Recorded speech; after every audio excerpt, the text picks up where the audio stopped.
Assalamualaikum. Hello students, welcome to my channel Chemistry Lectures the Teacher. My name is Mohammed Husnain. मैंने ये organic chemistry 1 और ये semester 1 का एक paper है, इसके कुछ सवालात हल की हैं जो कि मैं आपके साथ शेयर करूंगा। तो पहला सवाल था नोमेनक्लेचर के बारे में कि एक कंपाउंड दिया गया था, उसको हमने नेम देना है। तो आप देख सकते हैं कि मैंने ये कंपाउंड इस तरह लिखा है। मैंने इसका स्ट्रक्चर इसलिए इस तरह लिखा है क्योंकि इसी तरह पेपर पे बना हुआ था। और अगर हम इसकी नंबरिंग स्टार्ट करें तो हम नंबरिंग इस तरफ से स्टार्ट करेंगे क्योंकि हाइड्रोक्सिल ग्रुप को हम प्रायोरिटी देंगे। और आपको पता है कि जो हैलोजन ग्रुप है उसकी प्रायोरिटी सेम होती है अल्काइल ग्रुप की तरह, ठीक है।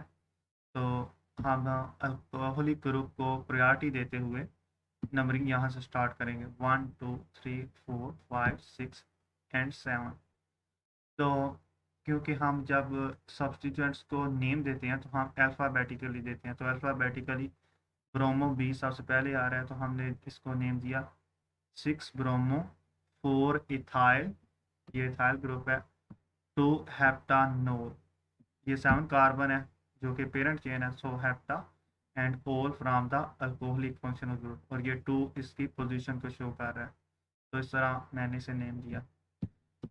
और इसका जो दूसरा पार्ट है उसमें ये कंपाउंड दिया गया है, ठीक है।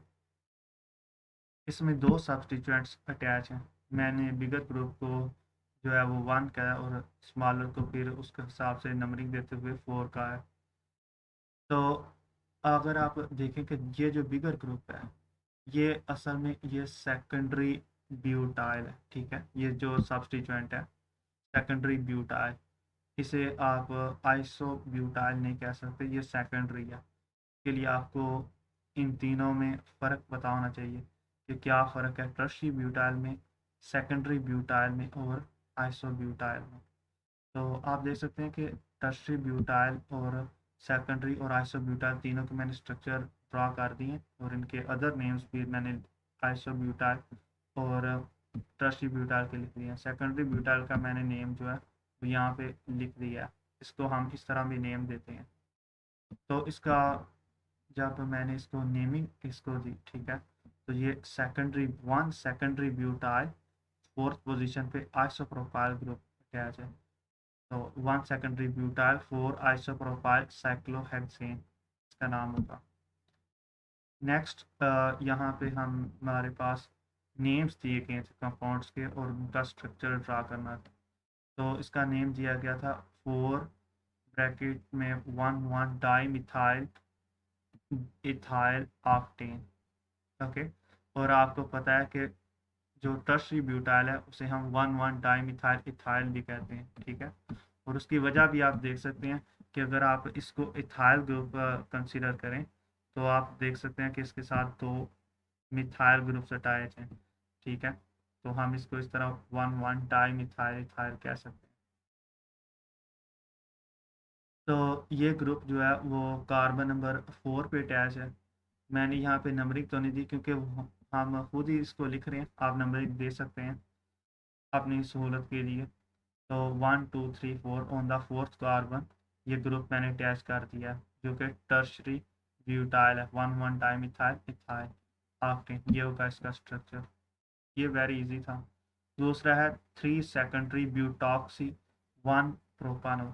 ये ब्यूटॉक्सी जो है अगर हम जो अल्काइल ग्रुप के साथ ऑक्सीजन अटैच कर दें तो ये ऑक्सी बन जाता है, अल्कोक्सी ग्रुप बन जाता है, ठीक है। तो आप देखें कि ये सेकेंडरी ब्यूटाइल का स्ट्रक्चर है और जब हमने इसके साथ ऑक्सीजन को अटैच किया तो ये बन जाता है सेकेंडरी ब्यूटॉक्सी, ओके।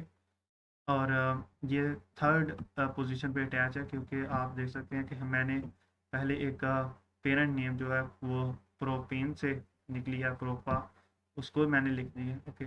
और मैंने इस कार्बन के साथ हाइड्रोक्सल अटैच कर दिया जिसकी वजह से हाइड्रोक्सल ग्रुप की हाईएस्ट प्रायोरिटी है, सो ये कार्बन नंबर 1 हो जाएगी।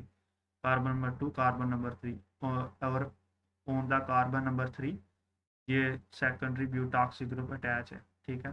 Hope you understand this one too. Next हमारा question R and S configuration के बारे में है। अब ये क्वेश्चन नंबर आप 4 देखें, तो यहाँ पे फिशर प्रोजेक्शन दी गई है। इसमें हमने इसके दोनों कार्बन्स को R एंड S असाइन करनी है कॉन्फ़िगरेशन। तो आप इस कार्बन को देखें, इसके साथ ये जो 4 ग्रुप अटैच हैं, ब्रोमो है, मिथाइल है, ये हाइड्रोजन है और ये ग्रुप अटैच है, ठीक है। तो आप इनको प्रायोरिटी असाइन करें। ब्रोमो की जो है वो हाईएस्ट प्रायोरिटी है, इसका एटॉमिक नंबर हाईएस्ट है। दूसरी प्रायोरिटी इस ग्रुप की है, क्योंकि यहाँ पे कार्बन कार्बन और इसके साथ इस कार्बन के साथ यहाँ ऑक्सीजन भी अटैच है, इस कार्बन के साथ सिर्फ हाइड्रोजन अटैच है, तो इसकी प्रायोरिटी इस ग्रुप मिथाइल ग्रुप से हायर है। सो ये सेकंड प्रायोरिटी है, मिथाइल थर्ड प्रायोरिटी और हाइड्रोजन फोर्थ प्रायोरिटी। और क्योंकि मैंने बताया कि ये हॉरिजॉन्टल बॉन्ड फ्रंट पे है, तो वो लोएस्ट प्रायोरिटी ग्रुप फ्रंट पे है। और जब लोएस्ट प्रायोरिटी ग्रुप फ्रंट पे हो तो हम 1 2 3 को मिलाते हैं, ठीक है। अगर ये क्लॉकवाइज मिल रहा हो, ठीक है, तो हम इसको कहते हैं कि क्लॉकवाइज तो आर होता है, लेकिन क्योंकि लोएस्ट प्रायोरिटी जो है वो फ्रंट पे है, तो ये असल में एस होगा। तो क्योंकि हमारा यहाँ पे जो 1 2 3 है वो तो एंटी क्लॉकवाइज ज्वाइन हो रहे हैं, ठीक है, जो एस होगा। लेकिन क्योंकि लोएस्ट प्रायोरिटी फ्रंट पे है, तो ये असल में आर है, ठीक है। मतलब कि आप जब लोएस्ट प्रायोरिटी फ्रंट पे है तो आप 1 2 3 को ज्वाइन करें। अगर वो एंटी क्लॉकवाइज ज्वाइन हो रहे हैं, ठीक है, तो वो आर है। अगर वो क्लॉकवाइज ज्वाइन हो रहे हैं तो वो एस है, जब लोएस्ट प्रायोरिटी फ्रंट पे हो। आप इसमें भी देखें, फिर दूसरी कार्बन को असाइन करते हैं। पहली कार्बन तो आर हो गई, दूसरी कार्बन जो है उसमें भी हमने आप देख सकते हैं मैंने इनको प्रायोरिटी असाइन कर दी है, इन तीनों ग्रुप्स, इन चारों ग्रुप्स को। और लोएस्ट प्रायोरिटी हाइड्रोजन जो है वो फ्रंट पे है, ठीक है। और ये क्लॉकवाइज ज्वाइन हो रहे थे, तो इसका मतलब है कि ये एस है, क्योंकि लोएस्ट प्रायोरिटी फ्रंट पे अटैच है। तो इस तरह मैंने इनको प्रायोरिटी और इनकी आर एंड एस कन्फिग्रेशन बयान कर दी। Hope you understand. Let's see the next question. In this, you can see that here there are two carbons, okay, two chiral carbons, and we will assign R and S configuration to them. मैंने पहले तो इन सब को जो है priority assign की। ये priority number 1 होगी, ठीक है, क्योंकि यहाँ पे ऑक्सीजन डायरेक्टली अटैच है और उसका एटॉमिक नंबर सबसे हाई है। फिर दूसरी प्रायोरिटी इस ग्रुप की है, ठीक है, क्योंकि इसके साथ ऑक्सीजन भी अटैच है। आल्दो इसके साथ भी ऑक्सीजन अटैच है, बट इसके साथ जो ऑक्सीजन है वो डबल बॉन्डेड है और एक और ऑक्सीजन के साथ बॉन्ड बनाए हुए है, जिसका मतलब है इसके साथ 3 ऑक्सीजन अटैच हैं। और इसके साथ डायरेक्टली जो है वो ऑक्सीजन, कार्बन और हाइड्रोजन अटैच है, तो इसका मतलब है कि इसकी प्रायोरिटी हायर है इससे।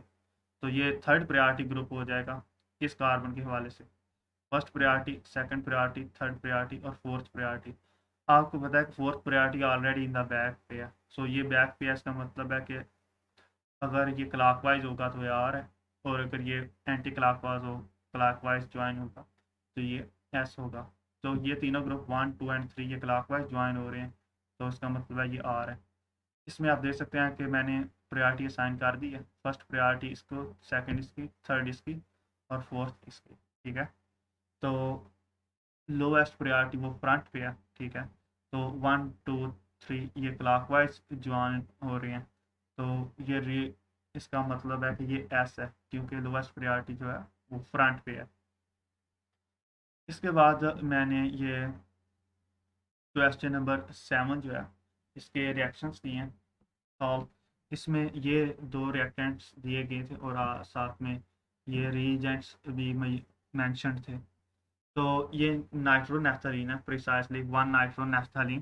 तो यहाँ पे इसकी नाइट्रेशन हो रही है और नाइट्रेशन के ज़रिए इसमें ये 2 प्रोडक्ट्स जो हैं, दोनों प्रोडक्ट्स पॉसिबल हैं, ठीक है, इस नाइट्रेशन के नतीजे में।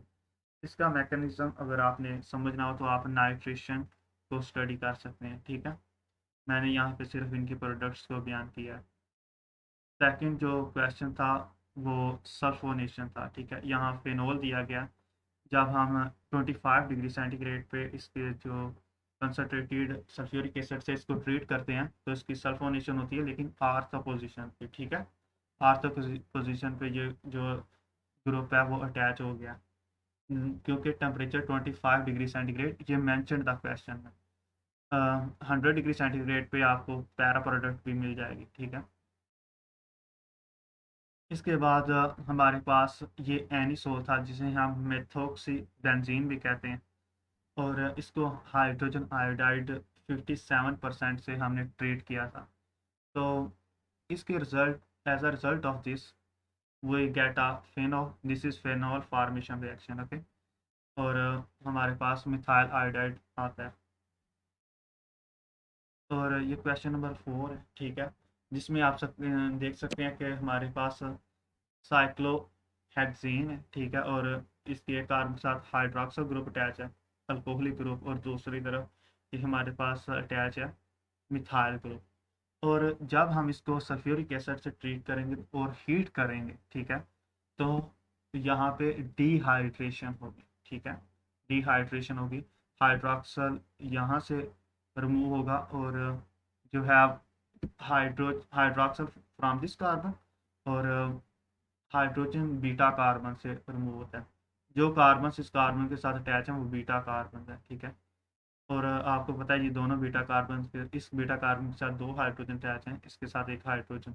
सेड्स ऑफ रूल कहता है कि वो जो है अल्कीन प्रोडक्ट बनेगी हमारे पास, जो कि हाईली सब्सटीट्यूटेड है, ठीक है, हाईली सब्सटीट्यूटेड प्रोडक्ट बनेगी।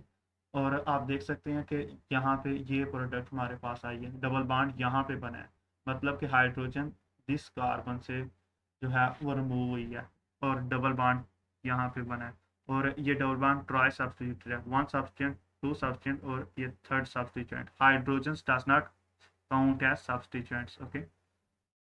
अगर बीटा कार्बन, अगर हाइड्रोजन इस बीटा कार्बन से रिमूव होती तो डबल बॉन्ड यहाँ पे आता, और ये ओनली डाई सब्सटीट्यूटेड होता, जो कि लीस्ट स्टेबल होता। इसलिए सेट्स ऑफ रूल के मुताबिक यही प्रोडक्ट हमारे पास आ सकते हैं। 5वां जो रिएक्शन मेंशन था बुक में, ठीक है, ये रिएक्टेंट एक मेंशन था, और जो इसके साथ जो है वो सोडियम परऑक्साइड मेंशन थी। तो इसका रिएक्शन बहुत ही सिंपल है, ठीक है। क्लोरोफॉर्म यहाँ पे सिर्फ एज अ सॉल्वेंट एक्ट करता है, और हम ये रिएक्शन करवा रहे हैं 0 डिग्री सेंटीग्रेड पे। ये कंडीशन भी मेंशन थी क्वेश्चन में। तो जब हम इसको ट्रीट करते हैं सोडियम परऑक्साइड से, तो हमारे पास ये प्रोडक्ट आती है, ठीक है, ये क्लोरीन, ठीक है। हम इसके 2 मोल्स यूज़ कर रहे हैं। क्लोरीन जो है वो रिमूव हो जाएगी, ठीक है, उन दोनों से, ठीक है। इसके 2 मॉलिक्यूल आप कंसिडर करें तो दोनों से क्लोरीन रिमूव हो जाएगी, और सी डबल बॉन्ड ओ और सी डबल बॉन्ड ओ, दोनों के सी डबल बॉन्ड ओ के दरमियान ये 2 ऑक्सीजन जो हैं ये अटैच हो जाएंगे, ठीक है। तो हमारे पास ये वाली प्रोडक्ट हासिल हो जाएगी, और साथ में 2 NaCl भी प्रोड्यूस होंगे, जो कि बाई प्रोडक्ट है। यूजली हम ऑर्गेनिक केमिस्ट्री में बाई प्रोडक्ट्स के साथ कंसर्न नहीं होते, हमारा कंसर्न सिर्फ मेन प्रोडक्ट होता है। क्वेश्चन नंबर 6, इसमें जो है ये रिएक्टेंट्स मेंशन थे, ठीक है, और साथ में एल्युमिनियम क्लोराइड भी मेंशन था 0 डिग्री सेंटीग्रेड पे। और हमें पता है कि क्या होगा, अल्काइलेशन होगी, ठीक है।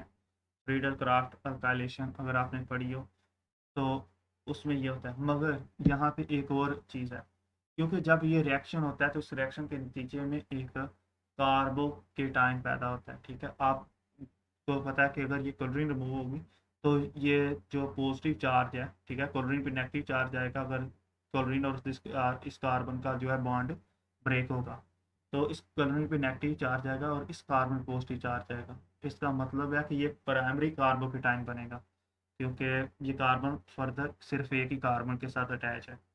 लेकिन carbocation, primary carbocation less stable है, और ये रीअरेंज होके मोर स्टेबल बन सकता है। रीअरेंज इस तरह होगा कि एक हाइड्रोजन इस कार्बन से इस कार्बन के साथ अटैच हो जाए, ठीक है, मतलब कि इस कार्बन से इस कार्बन को एक हाइड्रोजन ट्रांसफर हो जाए, और इसके नतीजे में जो पॉजिटिव चार्ज है वो इस कार्बन पे आया जाएगा, ठीक है। और इस तरह सेकेंडरी कार्बोकेटाइन प्रोड्यूस होगा जो कि मोर स्टेबल है। और क्योंकि ये पॉजिटिव चार्ज इस कार्बन पे है, so it will attach here, okay, and that's why you can see this product will produce as a result of this reaction. I hope you understand these reactions nomenclature and R and S configuration. Okay, see you in the next lesson. Okay, with another topic. Allah Hafiz.